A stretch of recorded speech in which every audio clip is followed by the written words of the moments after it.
جوری والپیپر به این تمیزی داشته باشیم. از این گوشه سمت چپ صفحه رو میکشید پایین، دستتون رو نگه میدارید، رو علامت به اضافه میزنید، میایید پایین بچه‌ها. تو این قسمتی که نوشته پراید روی اولی میزنید تا انتها.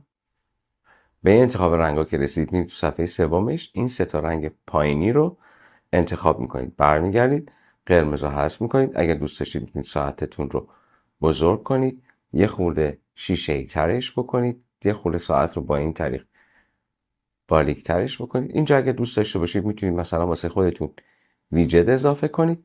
در نهایت اد رو میزنید، ست از پر رو میزنید و این اضافه میشه. وارد صفحه میشید، دستتون رو نگه میدارید، میرید تو حالت جیگل مود، ادیت، کاستمایز، اینو میزنید تا آیکوناتون درست بشه و کلیر رو انتخاب میکنید. یک والپیپر و یک لاک اسکرین زیبا دارید. فالوم کن و ترکیب رنگ مورد علاقت رو برام کامنت کن.